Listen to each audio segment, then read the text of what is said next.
Bonjour la famille, c'est Gilmas qui vous parle encore une fois. Ça c'est une vidéo vraiment de motivation.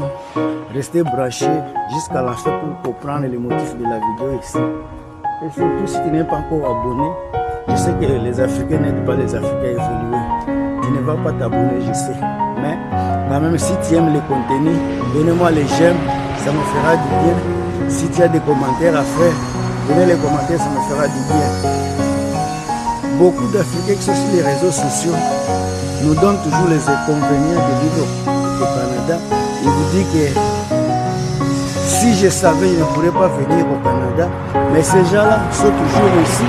Les gens qui vont vous donner les inconvénients, quand même, ils ont toujours des avantages. Ils ne vous disent pas, ils ne vous donnent pas les avantages de vivre ici au Canada. Mais moi, je vais vous donner, je vais vous parler en tant que frère. Parce que je sais que mes avantages, soit mes désavantages, peuvent ne pas être les vôtres. Vous pouvez être capable de vous en sortir juste en écoutant la vidéo ici. Alors la première chose que vous allez faire, dans toutes mes vidéos, vous allez voir, je vous dis toujours de faire d'abord des recherches. Parce que les inconvénients que vous avez d'abord en Afrique, les pays où vous êtes aujourd'hui, les inconvénients qui sont là et les inconvénients du Canada sont différents. Celui qui mange une fois au Canada et celui qui mange une fois en Afrique, vous êtes différents. Celui qui ne travaille pas au Canada et celui qui ne travaille pas en Afrique, vous êtes différents. C'est différent. La maison où vous... je ne veux pas entrer dedans là. Alors mes chers amis, tout est... Il y a les gens également qui vous disent que...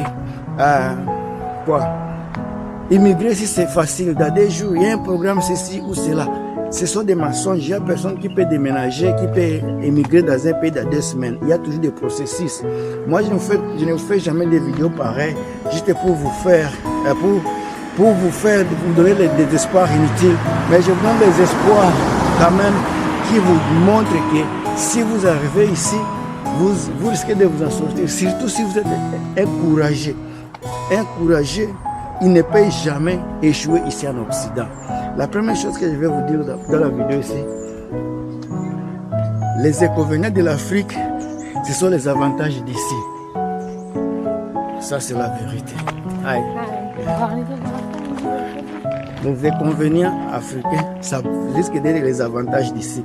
Là, si vous n'êtes donc, en Afrique, pour chercher le travail, vous allez à l'école, vous finissez les études, vous allez appliquer pour avoir un travail. Mais malheureusement, vous risquez de ne même pas travailler pendant des années parce qu'il n'y a pas de travail. Il y a beaucoup d'universitaires qui finissent les études. Chaque année, il y a les nouveaux licenciés, il y a les gens de maîtrise, mais finissent par être chômeurs. Mais ici, là,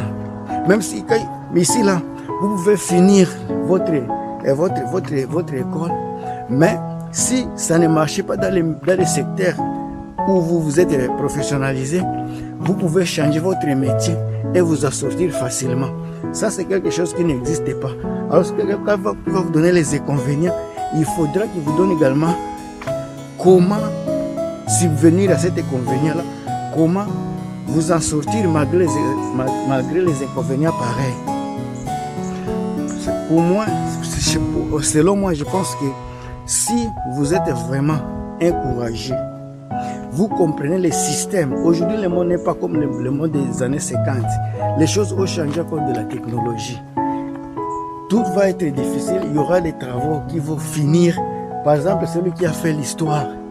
Avec le monde d'aujourd'hui, je ne pense pas que l'histoire a sa place aujourd'hui. Je ne pense pas, mais je peux me tromper, mais je ne pense pas. Celui qui a fait, par exemple, la sociologie, ça ne va pas marcher. La technologie a changé. Donc, il y aura beaucoup de changements sur tous les points, que ce soit chez nous, en Afrique, ici, au Canada, il y a des changements dans tous les secteurs. Alors, il faut être préparé. Quand quelqu'un parle des inconvénients, il faut qu'il vous parle également pourquoi il y a ces inconvénients-là. Ces inconvénients-là n'ont pas existé les 15-10 dernières années, mais ça existait aujourd'hui. C'est parce qu'il y a la mondialisation. Il y a la mondialisation. Même chez nous en Afrique, vous allez voir qu'il y a les inconvénients. les inconvénients qui n'ont pas existé il y a 10 ans, 15 ans passés. C'est ça la réalité. Avec la technologie, l'Internet, tout est à revoir. Tout est à revoir, tout est à refaire. Alors, la situation, par exemple, médicale, les soins de santé, même si vous tombez malade, comment ici, on va vous prendre en charge. Parce que c'est universel. Les soins médicaux ici au Canada, c'est universel. Mais chez nous en Afrique, même si vous tombez malade, il y a souvent des tâtonnements. On ne sait pas si tu es vraiment malade, c'est des fièvres, si c'est malaria. On ne sait pas, il y a des tâtonnements. À chaque fois que vous allez dans une clinique, il y a des perfuseurs qui viennent d'abord à premier lieu. Il y a un infirmier qui va vous toucher d'abord sur votre effort de tête et commencer à tâtonner sur votre maladie. Quelqu'un va toucher à la main, il va dire que vous avez ceci.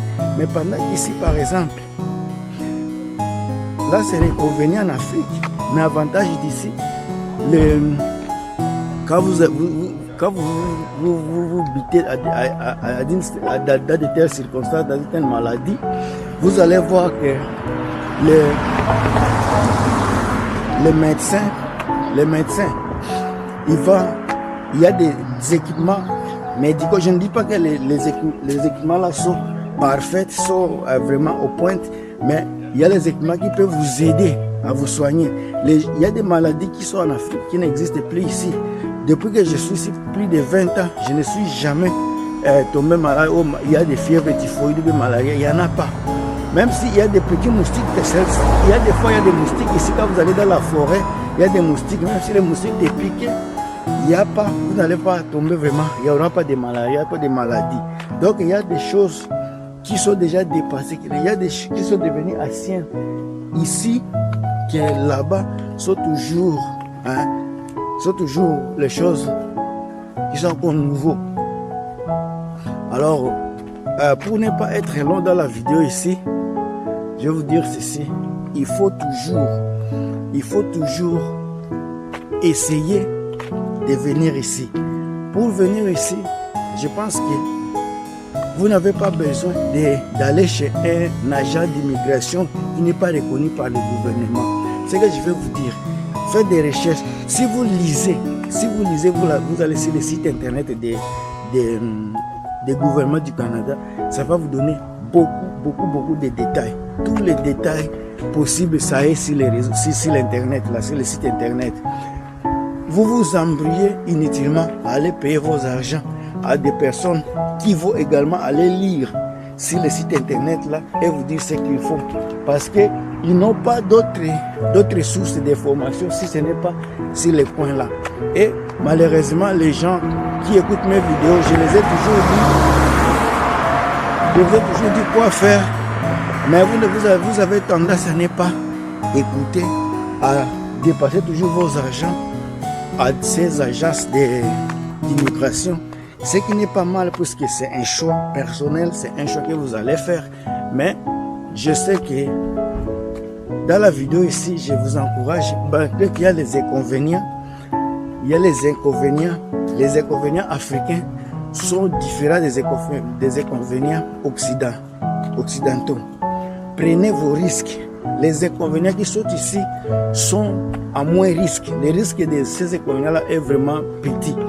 Celui qui travaille ici n'importe quel job, il est respecté, il paie les impôts, il paie les taxes, il vit mieux.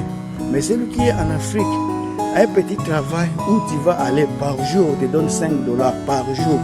Comment tu vas être capable de faire nourrir ta famille? Comment tu vas nourrir ta famille avec 4 $? Il y a des fois tu ne trouves rien. Mais ici, dès que tu vas au travail, par jour, si tu ne trouves rien, la petite somme que tu vas avoir par jour d'achat, dépend d'une province à une autre, avec le salaire minimum horaire. Par exemple, si c'est de 15 $, si tu travailles chaque jour pendant 8 heures, au moins tu as 120 $ par jour. Ça, c'est garanti que tu ne peux pas manquer 120 $ par jour. Pendant que chez nous, peut-être 4 $ c'est difficile, 5 $ c'est difficile. Mais ici, vous avez 120 $ par jour.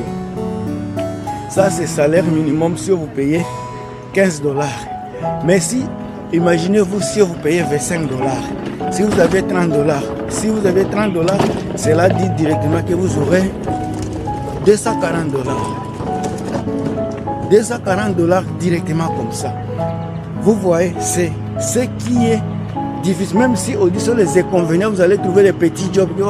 Les petits jobs là qui ne sont pas les jobs auxquels vous aviez appliqué, ne sont pas les jobs de votre secteur.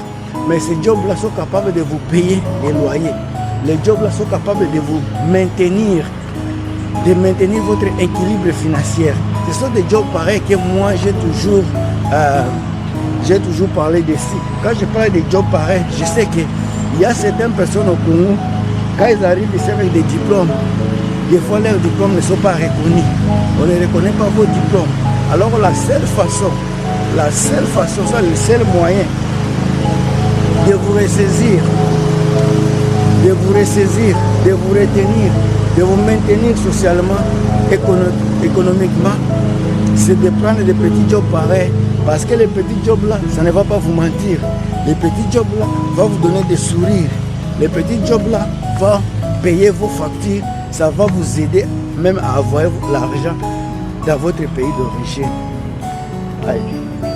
Ça va vous aider vraiment à beaucoup de choses. Alors si vous écoutez la vidéo ici, jusqu'à là où je suis maintenant là, tout ce que je vous demande, c'est de supporter la chaîne ici, supporter la vidéo ici, mettez les j'aime au maximum, commentez si vous avez des commentaires, abonnez-vous si vous n'êtes pas encore abonné, ça me fera du bien. On se revoit très bientôt. Je suis obligé d'arrêter la vidéo ici, je suis fatigué. Je vais entrer en détail dans la vidéo ici très prochainement. A plus.